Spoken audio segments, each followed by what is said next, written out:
మీ business ఏదైనా మీ ఊర్లో promotion చేయాలంటే అది సుమన్ టీవీతోనే సాధ్యం. ఇప్పుడే సంప్రదించండి. రాష్ట్ర రాజకీయాల్లో ఈ రోజు ఒక ట్రోలింగ్ మెటీరియల్ ఎవరైనా ఉన్నారా అంటే జగన్మోహన్ రెడ్డి గారు అనేది క్లియర్ గా అర్థమవుతుంది. ఎందుకు ఈ మాట అనాల్సి వస్తుందంటే నాకు త్రివిక్రమ్ గారిది ఒక డైలాగ్ చాలా ఇష్టం. ఒక బూతు మాట మాట్లాడి ఆ పూటకి నవ్వించచ్చు, కానీ కాసేపు ఎంత హేళనగా అయిపోతాడు వాడు.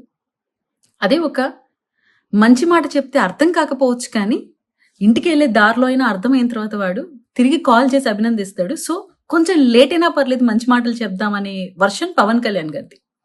ఇంతసేపు విధానపరంగా మాట్లాడాలి, రాజకీయాలు హెల్తీగా ఉండాలి, కన్స్ట్రక్టివ్గా క్రిటిసిజం ఉండాలి అని. కానీ జగన్మోహన్ రెడ్డి గారికి ఏంటంటే, పవన్ కళ్యాణ్ గారు అంటే ఫస్ట్ నుంచి ఒక రకమైన వణుకండి. మీకు ఒక సైకిక్ డిజార్డర్ అయిపోయింది మీ మైండ్ సెట్లో. పవన్ కళ్యాణ్ గారిని ఫీడ్ చేసేసుకో ఉన్నారు. ఎలాగైనా పవన్ కళ్యాణ్ గారిని టార్గెట్ చెయ్యాలి. గత 5 ఏళ్లుగా మీరు చేసింది అదే. అసెంబ్లీ మెట్లు కూడా నేను ఎక్కనివ్వను అన్నారు. అనుకుంటే వచ్చాడు అనుకోండి, అది వేరే విషయం. ఇప్పుడు పవన్ కళ్యాణ్ గారిని క్రిటిసైజ్ చేస్తూ మాట్లాడుతున్నారు.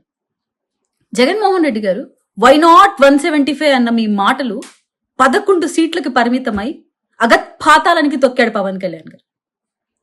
అలాగే సోనియా గాంధీ మీరు గడగడలాడించారని చెప్పిన స్టేట్మెంట్లు, పులివెందల పులి, ఇవన్నీ మాటలు కాల రాస్తూ ప్రజలు కనీసం నాకు ప్రతిపక్ష హోదా కల్పించండి అని అడుక్కునే స్థాయికి తీసుకొని వచ్చారు పవన్ కళ్యాణ్ గారు ఈరోజు మీ స్థితిని.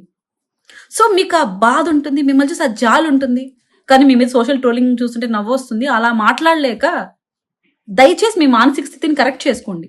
ప్రజలు ఈ తీర్పు ఎందుకు ఇచ్చారంటే, గత 5 ఏళ్లుగా వ్యక్తిగత విమర్శలకు పరిమితమైన జగన్మోహన్ రెడ్డి తీరు నచ్చక విధానపరంగా విమర్శ ఉండాలి, మీలాగా దిగజారి మాట్లాడే స్థితికి మీ క్యాడర్ని తీసుకొని వచ్చి 24 గంటలు పవన్ కళ్యాణ్ గారి పడి ఏడ్చి రాష్ట్ర అభివృద్ధిని పక్కన పెట్టారు. యువత జీవితాన్ని నాశనం చేశారు, రైతుల జీవితాన్ని నాశనం చేశారు, అమరావతి రైతుల బ్రతుకులు నాశనం చేశారు. రాష్ట్రం అభివృద్ధి దిశగా కాకుండా అంధకార దిశగా వెళ్ళే దిశగా చేశారు. సో జగన్మోహన్ రెడ్డి గారు ఆలోచించాల్సి ఏంటి, మీ మానసిక స్థితి చూసి జాలిపడుతూ ఒక జనసేన పార్టీ వీర మహిళగా దయచేసి గతంలో పార్ట్ టైం పొలిటీషియన్ గా ఇప్పుడు పార్ట్ టైం ఎమ్మెల్యేగా ఉన్న మీరు ప్రెస్ కాన్ఫరెన్స్కి వచ్చేటప్పుడు పవన్ కళ్యాణ్ గారి మీద భయం తగ్గించుకొని మీ మానసిక స్థితిని సరి చేసుకొని రావాలని విజ్ఞప్తి చేస్తున్నాం. Today's troll material Jaganmohan Reddy గారు. మీకు ఏదైనా అవార్డు ఉంటే అది ఇచ్చేయాలండి. ఎందుకంటే కోడికత్తికి, గొడ్డలిపోటుకి, అలాగే జైలుకి, బెయిలుకి, ఇలా చాలా చాలా డిఫరెంట్ టైప్ ఆఫ్ ట్రోలింగ్స్ మీరే కోరి తెచ్చుకున్నారు. బికాస్ పవన్ కళ్యాణ్ గారితో రాసుకున్నారు.